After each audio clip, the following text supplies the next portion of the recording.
How do you weather the storm when a hurricane fuels your growth but leaves a revenue vacuum in its wake? In this episode, we explore resilience and reinvention with George Boudreaux, owner of Pelican Roofing, who has navigated peaks, valleys, and everything in between. George is the driving force behind Pelican Roofing in Louisiana. With years of experience managing both growth and setbacks, George's story is a testament to entrepreneurial grit. From scaling up after hurricanes to redefining his company's vision, George's journey reveals how to stay motivated, adapt, and build a sustainable business that thrives under pressure. Today, we'll uncover strategies to turn challenges into opportunities. Let's dive in with George Boudreaux. Welcome to the Roofing Success Podcast. I'm Jim Aline, and I'm here to bring you insights from top leaders in the roofing industry to help you grow and scale your roofing business. Welcome back, George Boudreaux. Man, you got the name of a Southern gentleman. Good pronunciation. Little French. And actually, is Alain French? It's not. No. Okay. Because we would say that that looks like a French name, and we wouldn't say Alain or however you say. We say honestly, it could be. Honestly, it could be. My birth father or my adoptive father is Slovenian. The name is from Slovenia. And one of the things to know about Slovenia is if geographically, if you look at the boot of Italy, it's touching the upper right hand part of the boot. Mm-hmm. So in that region between France, Italy, and Turkey, that people have crossed through there many, many times. Napoleon came down that way. Mm-hmm. The Roman Empire, the Ottoman Empire, there was a lot of, so the names probably traveled through those areas, right? Mm-hmm. Mm-hmm. Yeah. Well, awesome, man. Good to have you back on. It's been a while. You own Pelican Roofing down in Lafayette, Louisiana. So you are a Southern gentleman. You don't just have the name of a Southern gentleman. You are a Southern gentleman. We live it. Awesome, man.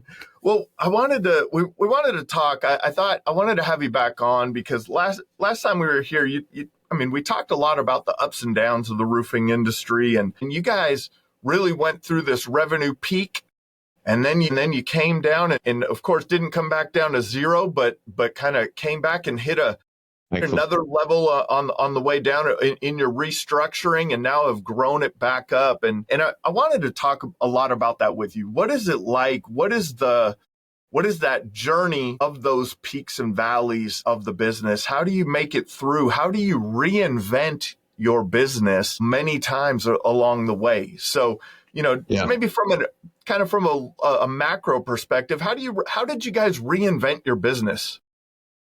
Yeah, well, the short, quick answer is you get forced to, unless you're going to just decide to give up. Pain is the teacher. Necessity is the mother of invention. We have these quotes stay around for a reason. So, most entrepreneurs are very resilient people. Like it starts off small, and we develop those calluses and develop pain points along the way. Just before we went on air, you and I are talking about how entrepreneurship is one of the quickest and guaranteed paths to self-development, along with having kids. You're just kind of forced into becoming better. So yeah, it's almost like it was forced in a way, but yeah, so it certainly required a lot of resilience, but I think the reason we're able to be resilient and climb back up is because we have something that we're chasing. We all have some reason we started the business. Some of us, it's money. Some of it's freedom of time or financial freedom, or we need to prove something to somebody. For a lot of us are fathers, maybe, still trying to do that. So that thing is what kind of drives us, I think, in the darker times. And so yeah, we went. We had a pretty rapid climb up from 2017-ish up through 21, where we were doubling revenue every year from 2.5 to 5 to 10 to 21 in 2021. And on the tail end of that cycle were some large hurricanes that aided us in that increased revenue. So, but then after that, we learned the really hard lesson that many other roofers have learned about the vacuum that occurs post storm. And I had no idea how much of a vacuum was going to be there, but it essentially sucked out half of our revenue. But we had built so many good systems and brought in so many great people that I was just holding on for dear life because I believed every day, well, it's about to change. It's about to get better. We're going to start selling more. And we worked our butts off and were able to hang on. But we had a couple years there where we were either losing money or just barely profitable. And we could have scaled down and let go of a lot of people and been profitable. And I knew that every day. And I wrestled with it every day. I know if I've got this manager, and this manager, and they just don't have a whole lot to manage right now. And I probably should let them go.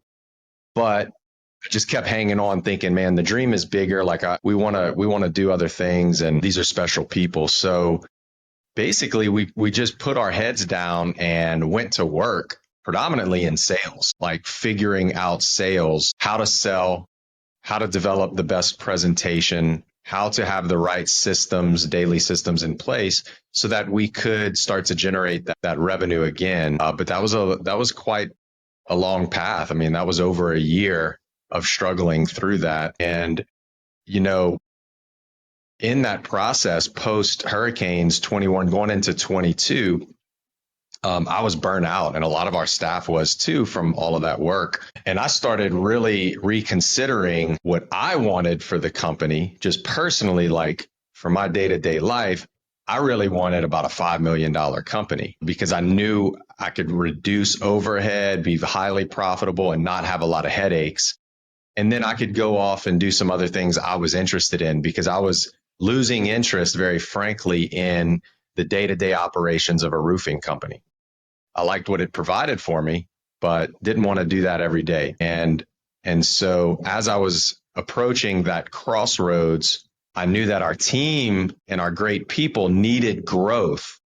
Otherwise, they were going to become apathetic, stagnant, and the thing would eventually fall apart. So I was like, what am I going to do? The company needs to grow. I don't have the energy to actually grow this company again and get it to the next level. And so I started to consider bringing on a partner as a potential solution for that. That's interesting. I want to go back to a couple of things first. And I think this is a common challenge that a lot of entrepreneurs face in their business is you get to a point and you kind of lose interest in a lot of things. And it could happen in a couple of ways. It could happen from getting to a place of success that path, I feel like it's like, oh, well, I got this down. I learned how to do this. My mind is, I need to move on to another challenge or something like that. But then on the other side of it is that grind wheel of like, man, you just can't get this thing to work the way you want it to work. And it eats away at you and it eats away at you and it eats away at you. Which losing interest was it for you? Yeah, the former. The first you mentioned more so. Yeah. It was, okay, so I kind of conquered that. And I think there was also a part of me that much of my business was built on the back of insecurity. I came to realize, kind of on the tail end of those years, I realized that I was trying to prove to my father that I was worthy enough and get his approval. And I was trying to prove to some of my peers, friends who were successful, that I also could be successful. And I was trying to also prove to the guy in middle school who made fun of me, or the person on Facebook who I think may be doubting my intelligence or something, that I could in fact do it. So I was unaware of that for a long time. And then whenever I achieved the success, it started to occur to me. It was like, man, my dad actually always loved me and didn't need me to be, my friends don't care, and it doesn't really matter what anyone else thinks or, so I was like, so I didn't have that driver anymore, and it didn't matter. That didn't matter. And I moved into more of a place of what do I want to do? Life is short. Yeah. It's crazy, man. Like it's crazy. Those early the stories that we make up in our mind, but a lot of entrepreneurs have those stories right? Or they have that narrative of, I'm going to prove that I can, right? Like, I'll show you. That's a strong motivate. It is fuel. Yeah. I actually even heard it one time, George, where we talked about, kids and business, or what build, kind of create that personal development in yourself, that it's that the uh, young adults who are more motivated a lot of times come from environments where they are making up for that, or they're trying to prove that. And it's like, man, do I need to screw my kids up a little bit? Like, do I need, right? Like, what do I need to do here, George? Like, and not that Yeah, you want to, we're but asking the it's same like, questions over here. man, it's like, wow, how can I give them that motivation? Yeah, Another, but yeah, I would add this, Jim. Like, yes, that works and it's very effective. Like, you can really move the needle because that motivation is so strong and that fire is burning. But it's one way, and I've also discovered that there is another way. that's right. Look, I think we're all on our own journeys, and we all have to go through whatever lessons life is teaching us. Like, we all have as one of my coaches that tells me, like, when I'm going through something difficult, like, this is in your curriculum. This is kind of destined for you. Have to pass this test, like, and so I had to go through that journey, but I'm also hoping that my kids can learn some other ways with a little more flow and a little less resistance to get to where they want to go. So I don't know that it's necessary, but it's certainly a lot of fuel. And I think it was the only path for me to get up to Yeah, this point. But I'm no longer trying to leverage those things, although it is still tempting. Like, anger is powerful. Anger is a powerful force that can really get some things done, good or bad. But I'm in a process in my life right now where I'm learning a lot more about releasing that so that I can be in complete flow and I can be an open vessel for all of the good things that you could insert life, God, the universe, whatever you like there wants to bestow on me. And so I think that's the most powerful way to progress is to be open, because there's this all loving, all powerful energy. Not to get too spiritual on you guys here, but that's just my belief. But I actually believe it is the sharpest tool on the tool belt to get where we're all trying to go.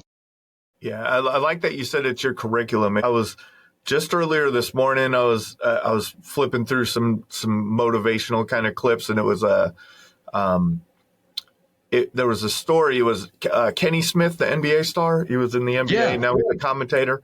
Mm-hmm. I think it was him who was telling the story that in the summers, one of his roommates was one of the children in the Kohler family, as in the, like, every toilet in America, Plumbing kind of, fixtures. right? Like, plumbing fixtures and things like that. And if I remember right, he asked him something like, well, why what are you doing here, sleeping on our, in our couch and our, you know what I mean? Like, what?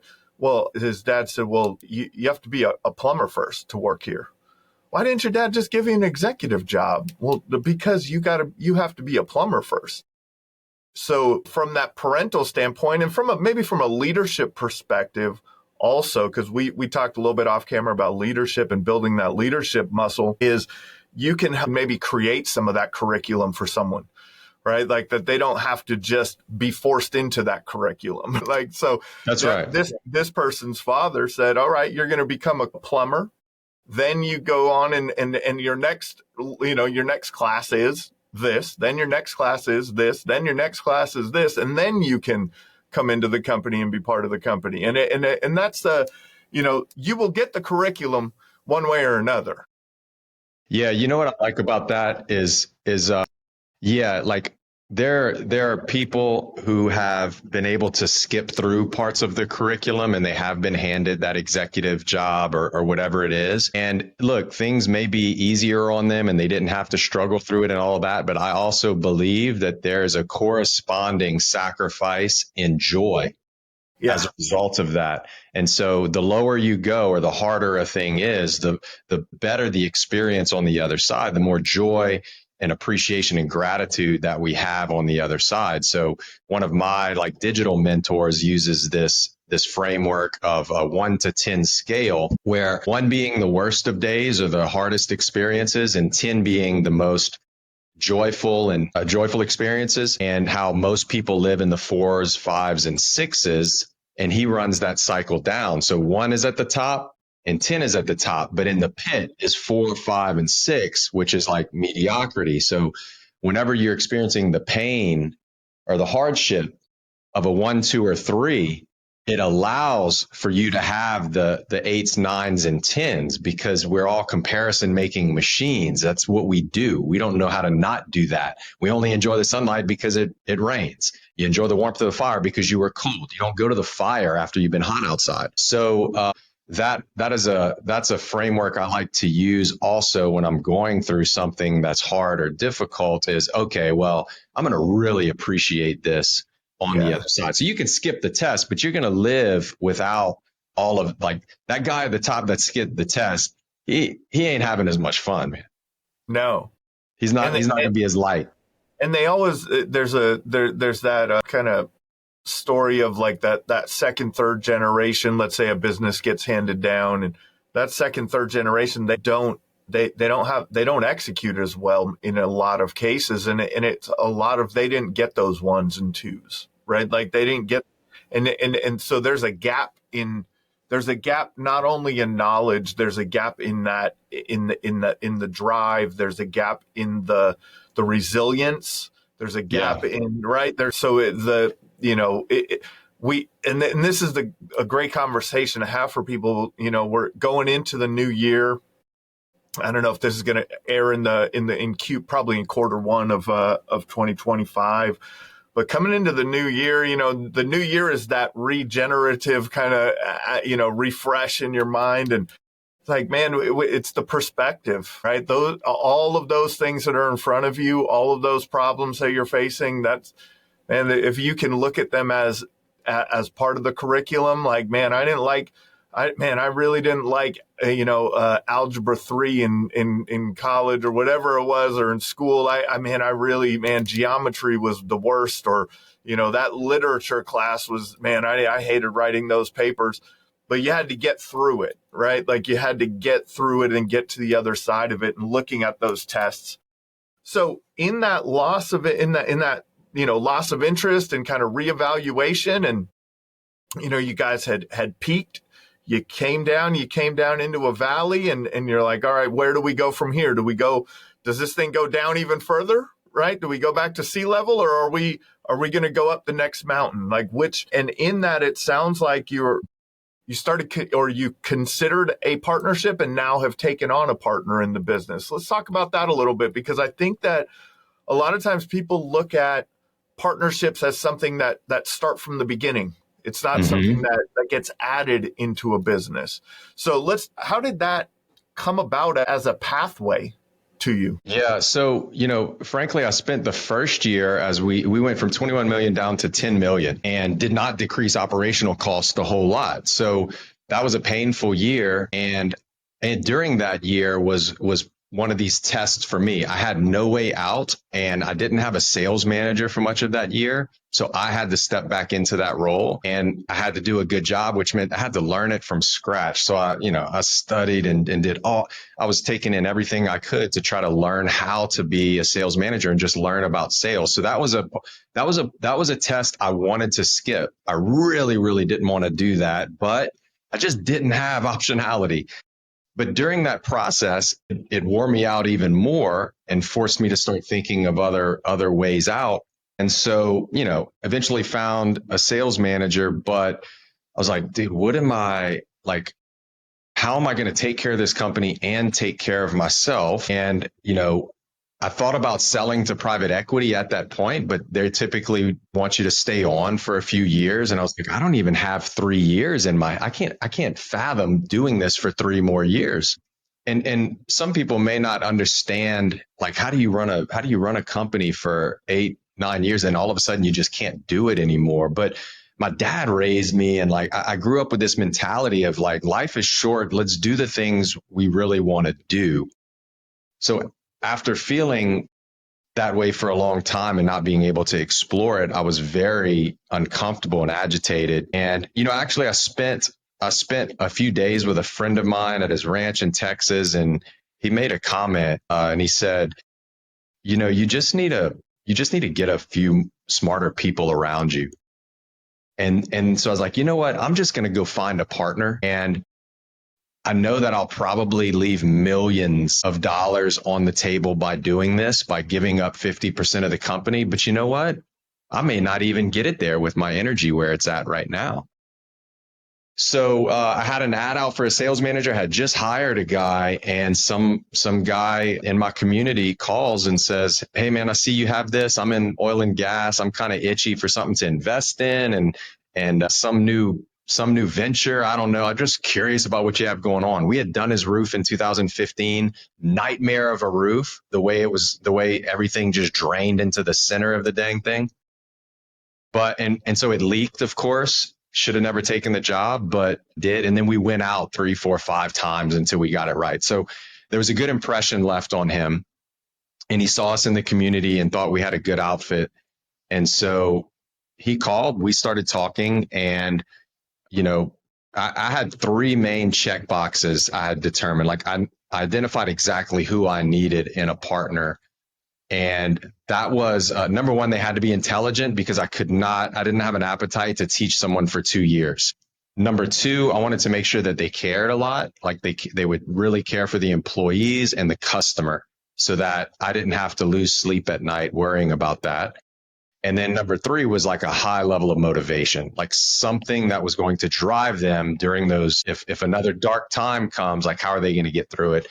So this guy, Nathan, he checked all those boxes really well. We spent 7 months vetting each other and then signed papers in August of 23 for him to buy in at 50% of the company. And since that point, he's taken on the role of CEO basically, and I've been able to step back. I initially took a break from the company for a few months.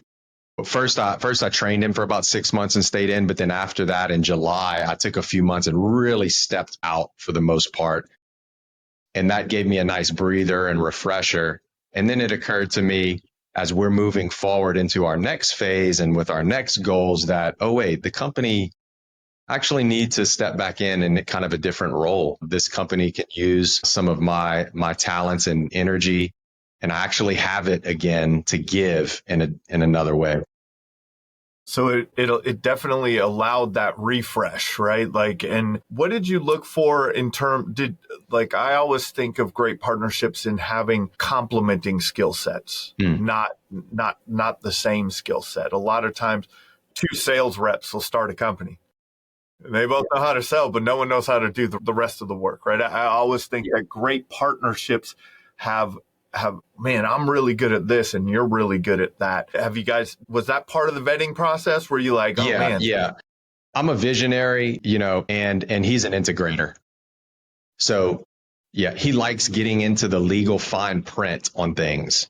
Can't stand to do it. Like, can I just go run a marathon instead of reading those 8 pages today? Yeah. So yeah, he gets into the details and likes all of that stuff, which is important. As a CEO, you do have to start to gain that higher level. But he got in, came to understand the details very well, and now he's starting to kind of raise up to that higher level of just managing KPIs for our managers and letting them run their divisions. But we certainly do complement each other well there. Yeah, that's awesome. What was the thing that you felt you could bring back? Like, what was, you kind of had this, man, I have a skill set here that I can bring back to the company. And what was that energized you to come back and execute on that? Came to realize that a company is only going to grow based on the belief systems of the people growing it. So we always have a ceiling. We all have our ceilings, in our belief systems around what we're capable of.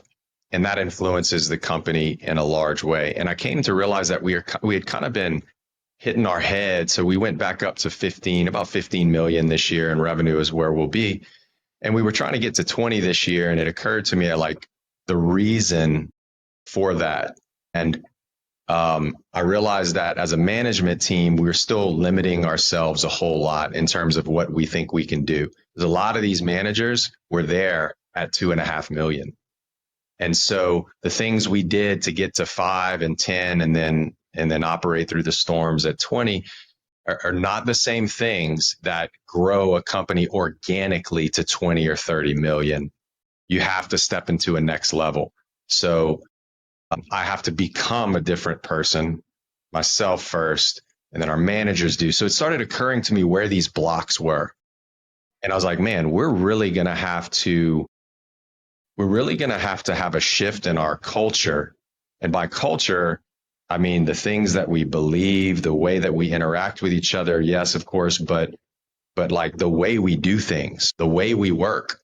And so not only do we have goals of getting next year 25 million is the goal in revenue, one of our goals, but we have goals beyond that. We want to be the very best roofing company in the United States. And the main defining factor there is the way we do things, like how the customer feels. Is the customer experience the best?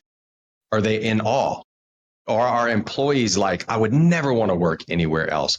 Are our vendors saying like, dude, I will do anything for Pelican Roofing because they make my job easy and they're pleasant to be around? Like the community, like these people are wonderful. They're giving back. Like we feel the care from this company. And that's our new cultural initiative. And that's what I felt like needed to be injected into the company is this new culture, this new energy of like, dude, we're going to be the best. We're going to care the most. We're going to be so proud of what we're doing. We know exactly where we're going. It's not just a revenue chase, but we know what we're doing every day and it matters to us.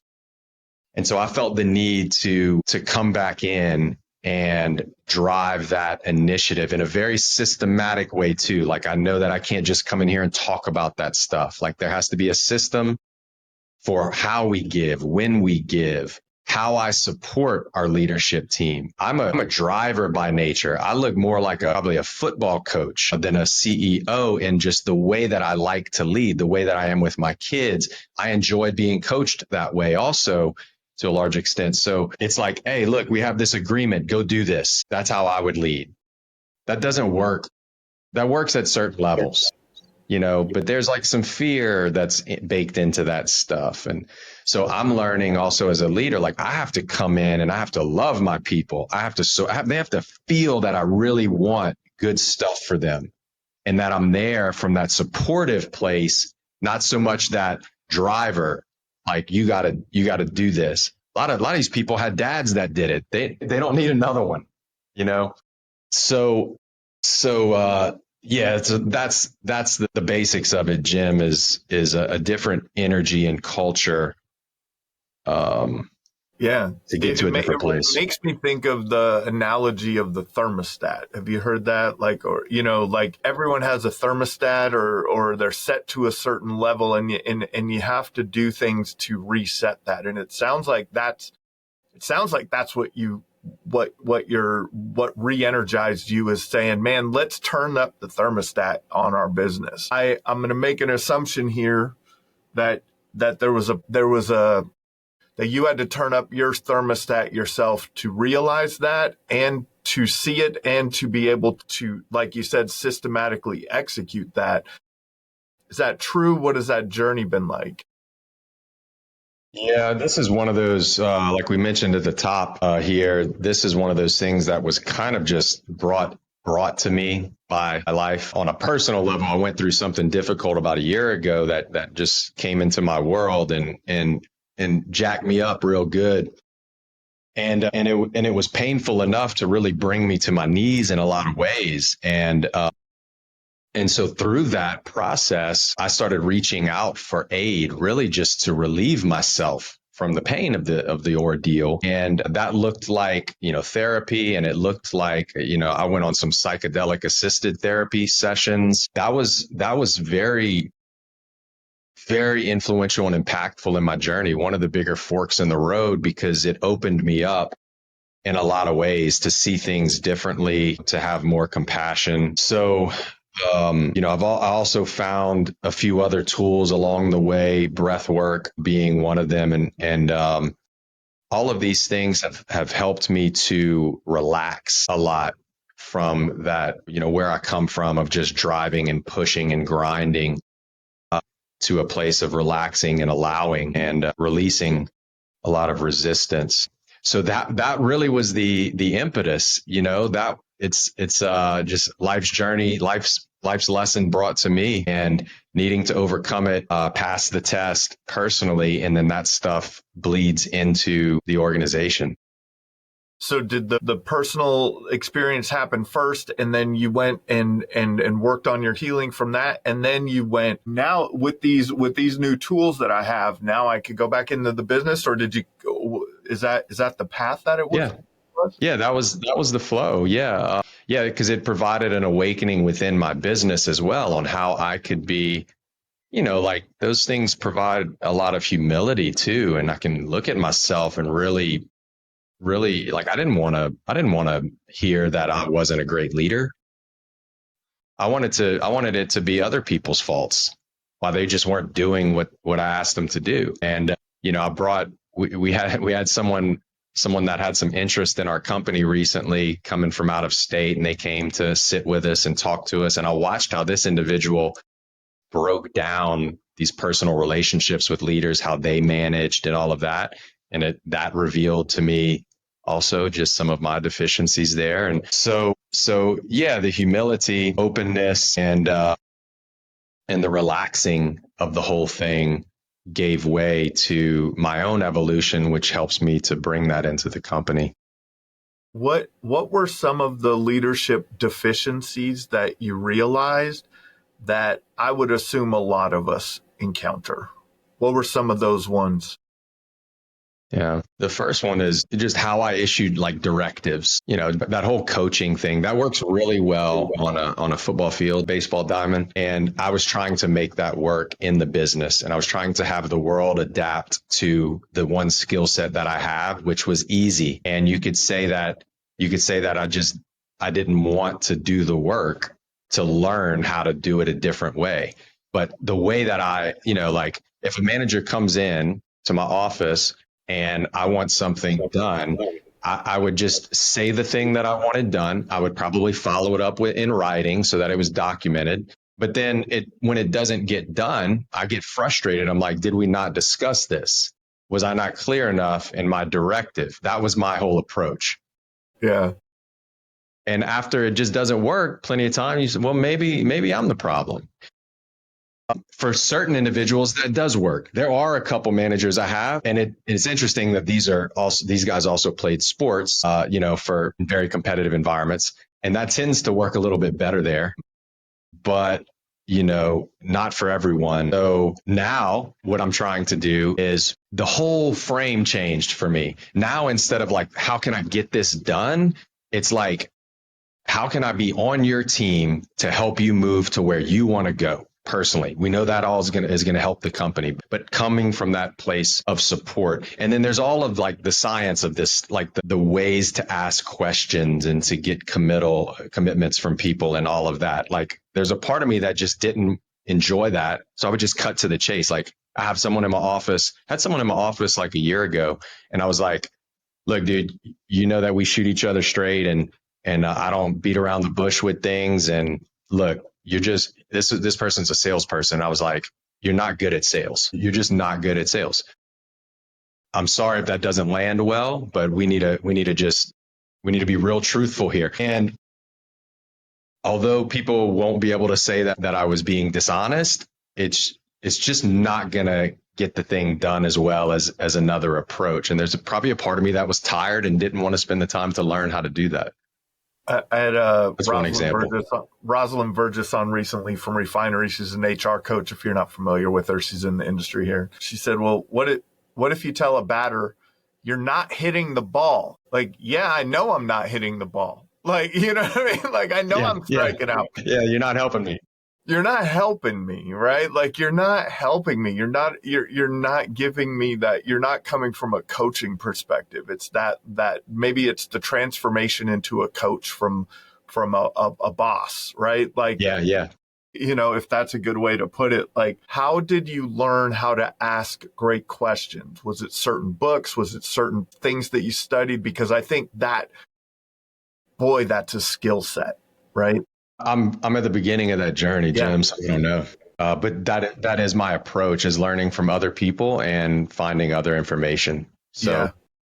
there's That's what, there's a few like there's a few people on my radar to start studying. Like John Maxwell is one older guy and been around for a while, but just good principles around that. So I've got to go to school again on that front.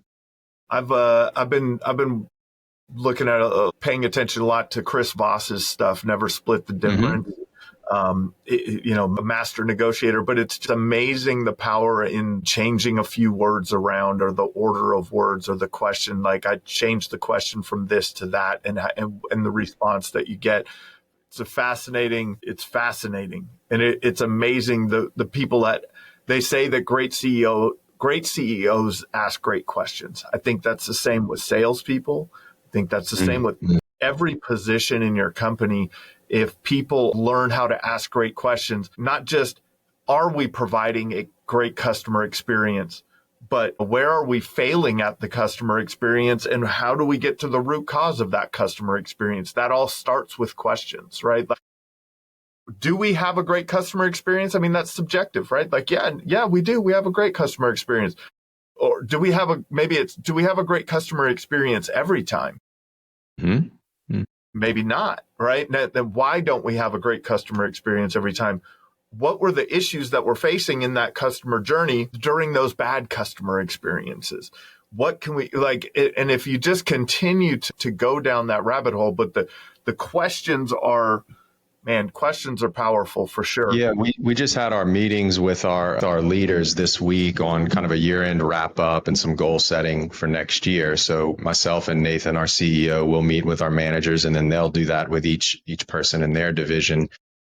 And there was a few different questions I had this year just from the little bit of studying I've done so far. Like, how do you feel that the year went? This was one of our goals last year. We didn't quite hit that. What do you think was in the way of that? Why do you think that happened? Instead of me, I have all these ideas around why it happened. What are we wanting to move towards this next year? What's in the way of that?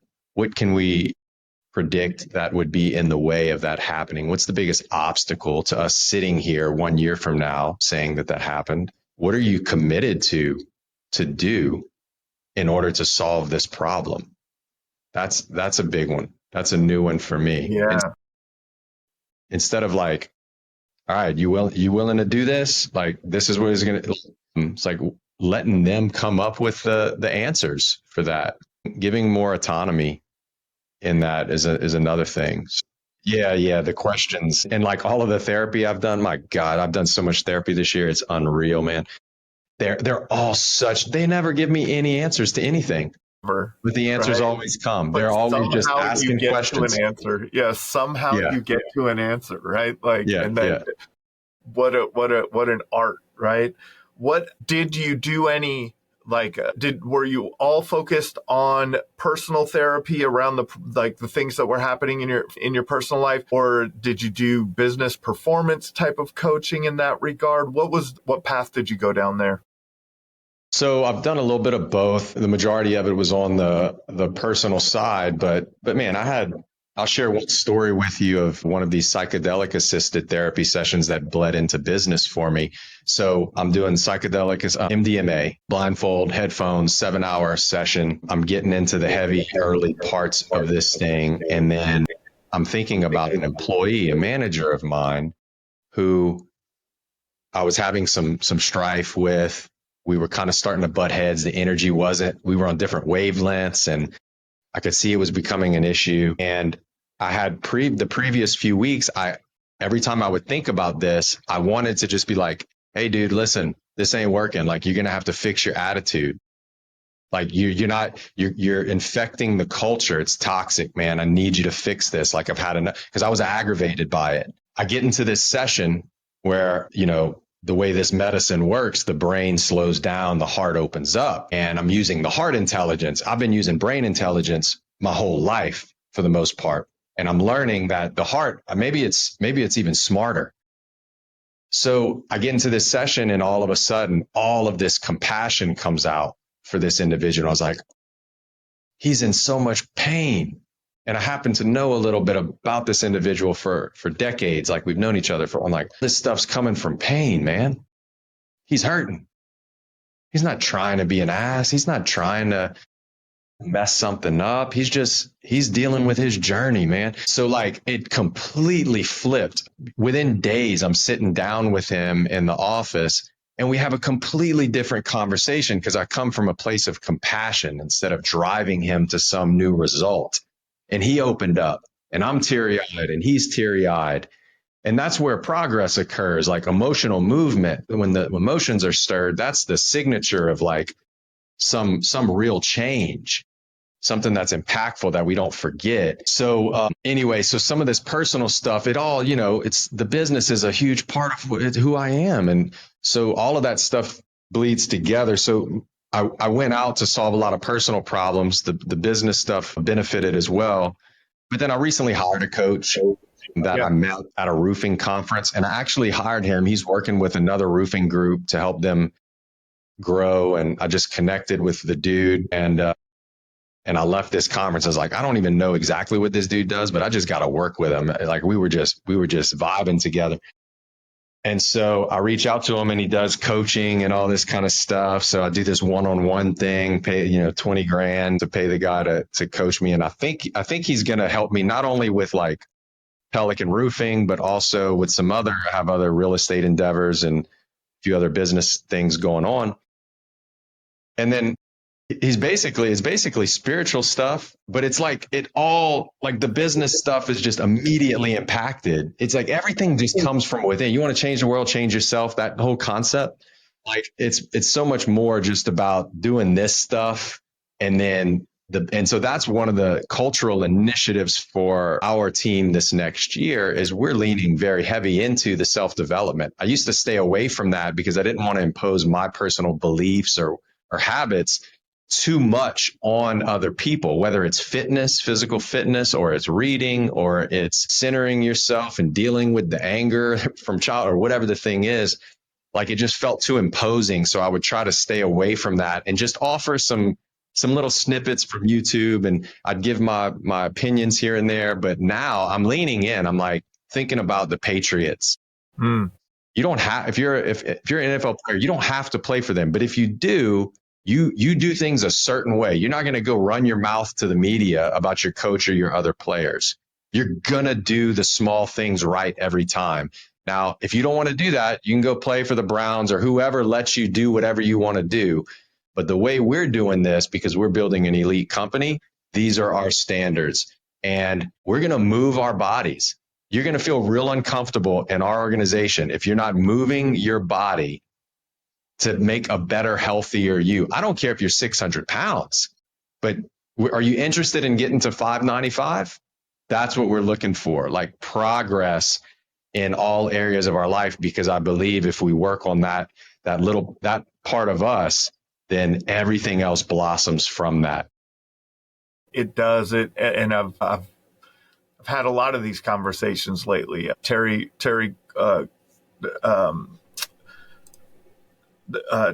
Gwaltney, that wrote a book called Culture Near. He owns Integrity Roofing and Construction up in Illinois, and they're in that area.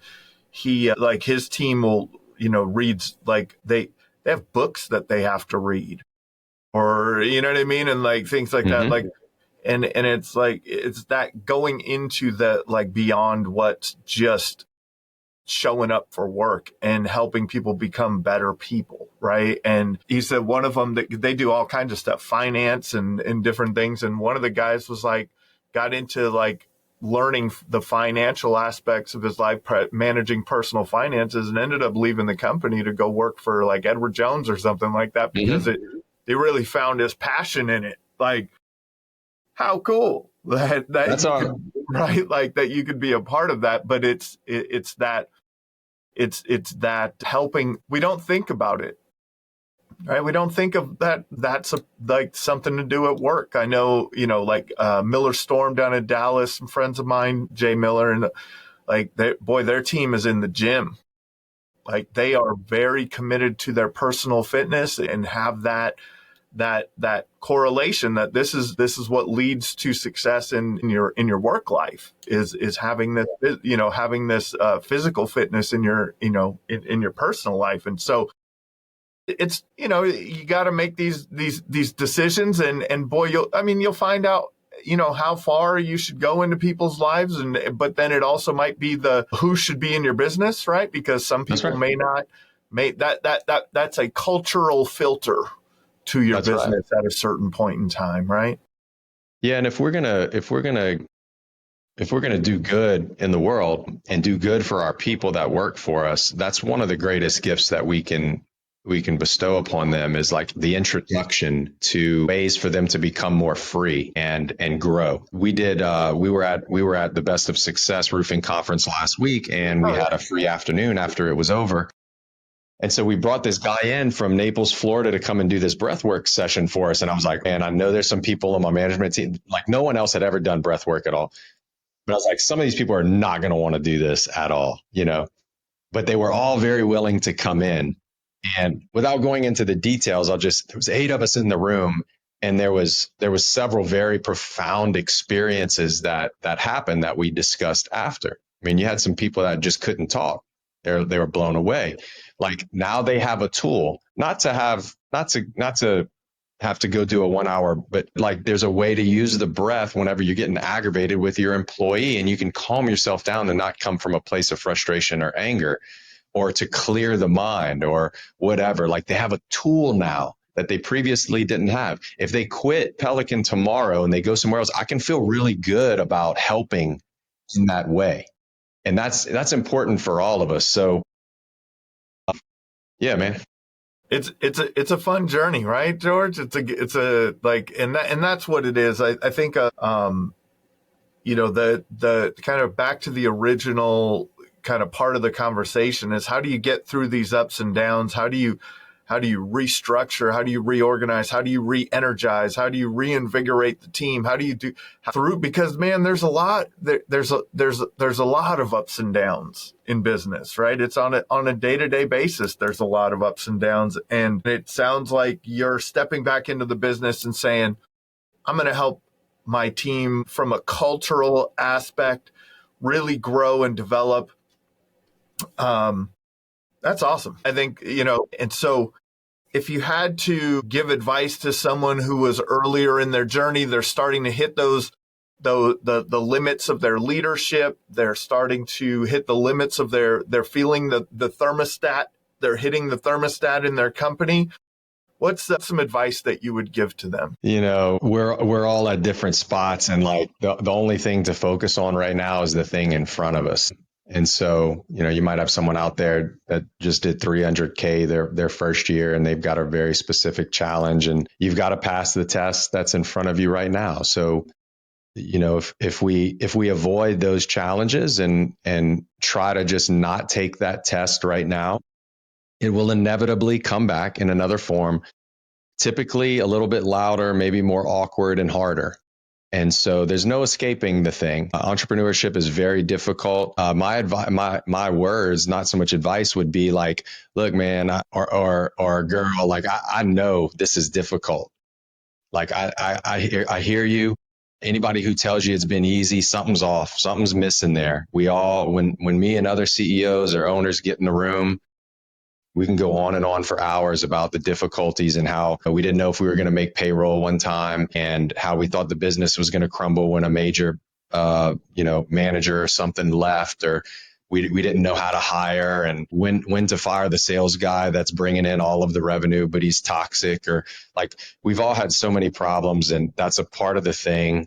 but keeping our head down and just dealing with the challenge of the day and trying to pass that test is crucially important. Awesome, man. This has been another episode of the Roofing Success Podcast. Thank you for tuning into the Roofing Success Podcast. For more valuable content, visit roofingsuccesspodcast.com. While there, check out our sponsors for exclusive offers, shop for merchandise, and sign up for our newsletter for industry updates and tips. Also, join the Roofing Success Facebook group to connect with other professionals and stay updated on the latest trends. If you enjoyed this episode, please subscribe, like, share, and leave a comment. Your support helps us continue to bring you top industry insights. The website link is in the description. Thanks for listening.